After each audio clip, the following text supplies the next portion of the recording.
It is said, none are born heroes, they become one. But today we have an exception to this rule in the person of Saint John the Baptist. Someone who was filled with the Holy Spirit right from the womb of his mother. That is why the Catholic Church venerates him with two feasts. The birth of John the Baptist celebrated on the 24th of June and the memorial of his beheading celebrated on 29th of August. We know John the Baptist was born to exceptional circumstances. Therefore, let me reflect with you on the family of Saint John the Baptist as a model for all Catholic families. The first invitation of this passage to all Christian families is to become domestic churches of prayer. We know well, Zechariah was a priest of God all his life. He spent his time serving the Lord in the temple. He had been an instrument of God experience to many. But when finally the angel of Lord appeared to him, he did not have a clue. He did not believe that he could have a son at that age. That is why he doubted the prophecy of the angel, and so the angel punished him, if you would like to call it so, or chastised him. Therefore, he is muted and he enters into a period of long silence. The Gospel of Luke also notes that after she became pregnant, Saint Elizabeth also entered into 5 months of seclusion.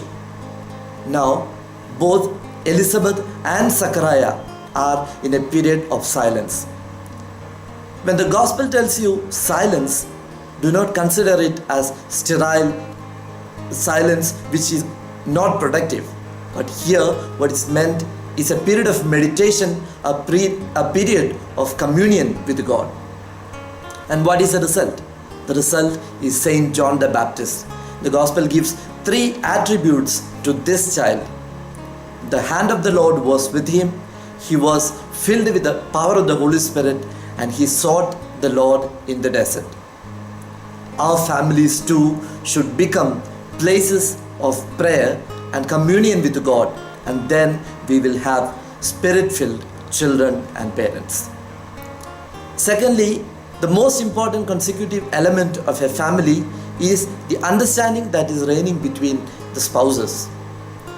The beginning of the first chapter of Luke would tell us that it was to Zechariah that the angel appeared, and the angel asked him to name their child as John.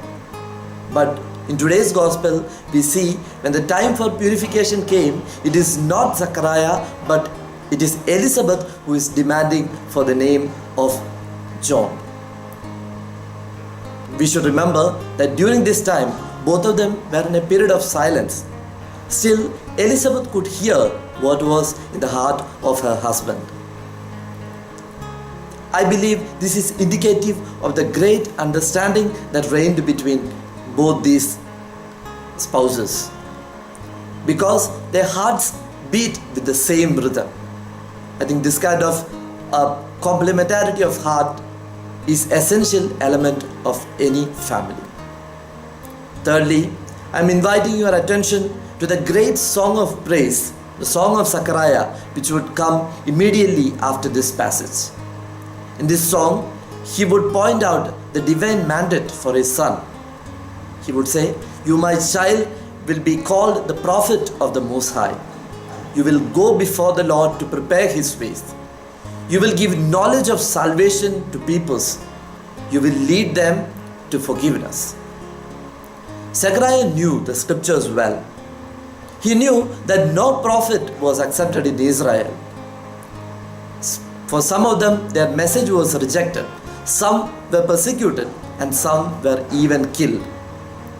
But this old man is still pointing his child, the child of his old age, to that vocation, the vocation of a prophet. I believe in this passage, Christ is inviting all parents to be guides and mentors of their children. So let me conclude by inviting your attention again to the 3 implications of the gospel of today. Prayerful families, complementarity of the spouses, and finally, parental guidance to the children.